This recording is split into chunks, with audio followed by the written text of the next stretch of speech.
Halo.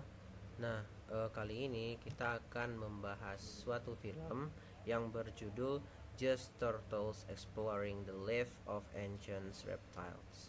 Nah, kenapa kita memilih film ini? Film ini tuh menarik karena dia menampilkan tema yang relevan dengan biologi, ekosistem, adaptasi organisme, evolusi, interaksi makhluk hidup, dan dampak ekologinya. Nah, kemudian kita memilih film ini karena memahami bagaimana aspek-aspek biologis terutama pada turtles ya. Baik dari segi keberlanjutan dalam kehidupannya, keanekaragamannya, kemudian rantai makanannya dan perubahan lingkungan yang digambarkan dalam video dokumenter tersebut. Nah, dan juga film ini menawarkan um, visual yang kuat dan narasi yang sangat bagus yang membantu kita untuk mempelajari teori-teori biologi. Nah, perusahaan Get Factual ini itu adalah perusahaan atau organisasi yang mempublikasikan film ini.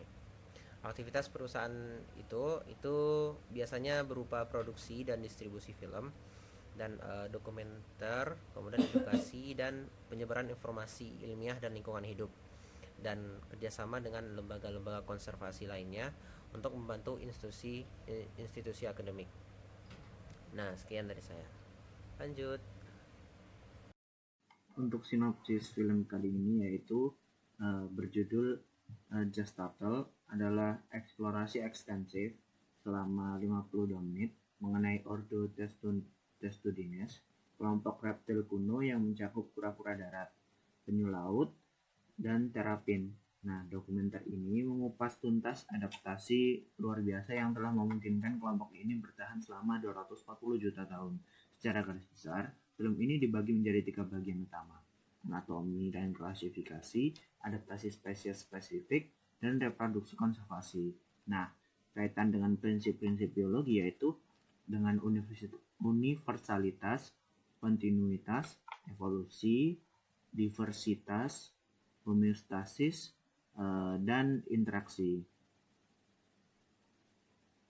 Secara universalitas, film ini menegaskan prinsip kesamaan fundamental antara makhluk hidup dengan menyoroti kura-kura sebagai hewan vertebrata, yaitu ditandai dengan struktur tubuh mereka yang memiliki tulang belakang yang jelas, serta sifat ektotermik yang membuat suhu tubuhnya mengikuti lingkungannya, yang menunjukkan bahwa fisiologis makhluk hidup sangat dipengaruhi oleh adaptasi ekologisnya.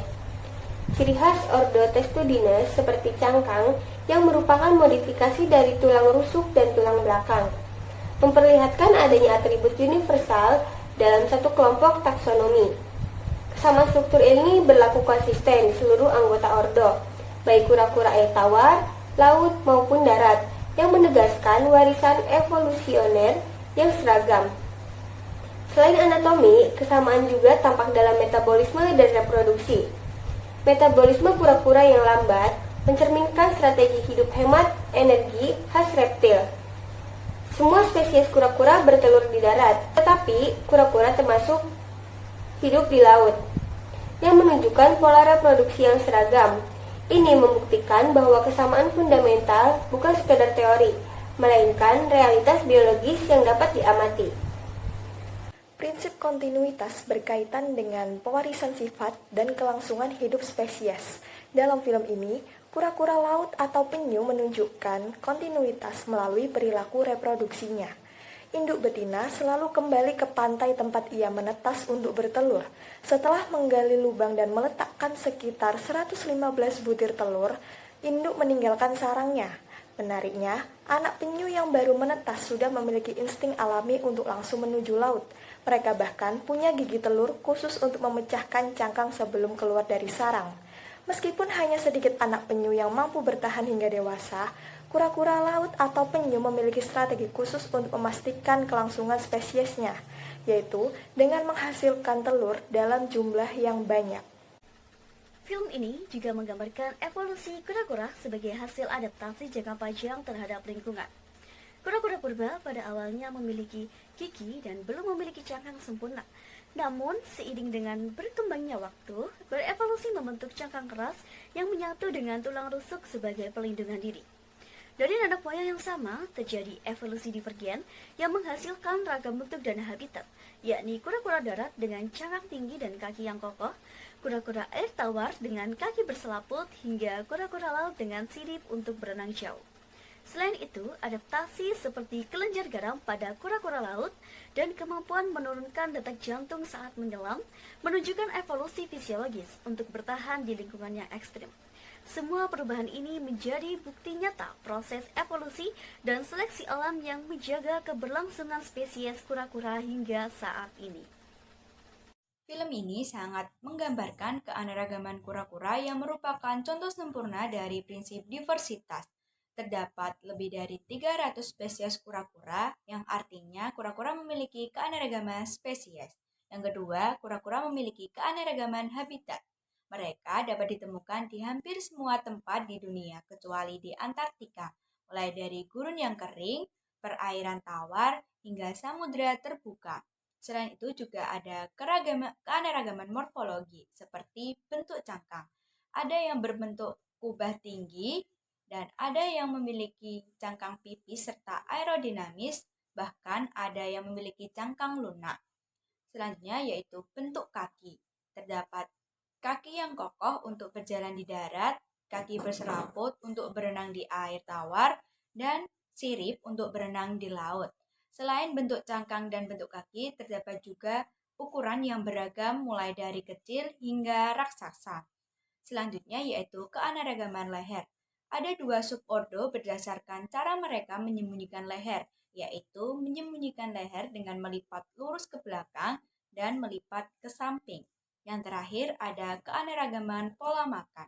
Ada kura-kura yang herbivora, karnivora, dan omnivora. Prinsip biologi yang selanjutnya yaitu prinsip homeostasis. Homeostasis merupakan kemampuan suatu organisme untuk mempertahankan kondisi internal tubuhnya agar tetap stabil meskipun kondisi eksternalnya mengalami perubahan. Dalam video dapat kita temui beberapa bentuk adaptasi homeostasis yang dilakukan oleh kura-kura. Yang pertama yaitu termoregulasi atau pengaturan suhu. Dapat kita ketahui bahwa kura-kura itu termasuk dalam hewan ektotherm, yaitu hewan yang tidak dapat menghasilkan panas tubuhnya sendiri. Untuk mempertahankan kondisi homeostasis, kura-kura akan melakukan basking atau berjemur di bawah sinar matahari untuk menghangatkan tubuh. Dan sebaliknya, bagi kura-kura yang habitatnya ada pada gurun, mereka justru akan menggali liang untuk melindungi diri dari suhu yang ekstrim. Kemudian bentuk yang kedua yaitu osmoregulasi atau pengaturan kadar garam. Kura-kura itu memiliki kemampuan untuk meminum air laut, di mana kelebihan kadar garamnya akan mereka buang melalui kelenjar yang berada di dekat mata sehingga terkadang mereka tampak seperti menangis. Kemudian yang ketiga yaitu konservasi energi melalui metabolisme yang lambat. Kura-kura memiliki kemampuan menurunkan detak jantung secara drastis ketika menyelam. Bahkan kura-kura Galapagos itu dapat bertahan selama setahun tanpa makan dan minum karena memiliki metabolisme yang lambat. Kemudian yang terakhir yaitu adaptasi pada sistem pernafasan. Karena kura-kura itu memiliki tempurung yang keras, maka mereka tidak dapat bernafas dengan cara mengembangkan tulang rusuk seperti hewan lainnya. Sebagai gantinya, mereka akan menggunakan otot perut khusus yang dapat mengatur keluar masuknya udara dari dalam.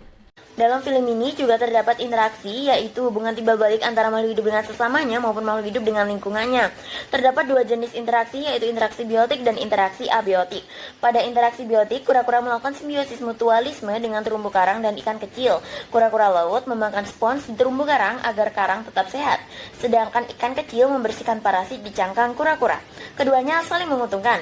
Ada juga kompetisi, yaitu persaingan sesama kura-kura jantan di saat musim kawin untuk mendapatkan pasangan. Selain itu, terdapat hubungan predator dan mangsa, di mana telur atau kura-kura bayi sering dimangsa burung dan kepiting, sementara kura-kura dewasa memiliki sedikit predator karena cangkangnya yang keras. Pada interaksi abiotik, kura-kura memanfaatkan pasir untuk membuat sarang, sinar matahari untuk mengatur suhu tubuh, dan medan magnet bumi untuk bernavigasi menuju pantai ia menetas. Jadi, film ini memperlihatkan bahwa kura-kura berperan penting dalam menjaga keseimbangan ekosistem baik dengan interaksi biotik maupun abiotik. Dokumenter Just Turtle di sini sudah kompeten secara teknis, sudah cukup menampilkan visual HD yang jernih dan audio narasi yang sangat profesional.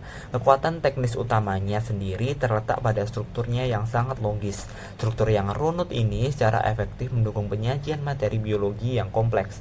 memungkinkan penonton mengikuti alur dari prinsip diversitas spesies ke homeostasis hingga kontinuitas secara jelas. Film ini secara visual berhasil menangkap keanekaragaman subjeknya dengan sangat baik. Satu-satunya kekurangan teknis yang terasa adalah ketiadaannya grafis pendukung seperti peta ataupun diagram.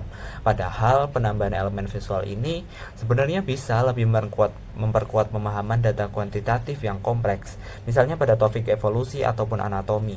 Namun, hal ini tidak mengurangi nilai utamanya. Pada akhirnya, film dokumenter Just Turtle ini merupakan sebuah karya edukasi yang sangat komprehensif, di mana efisiensi teknis dalam penyampaian fakta biologi yang padat jelas lebih diprioritaskan daripada sekedar sinematik belaka. Terima kasih.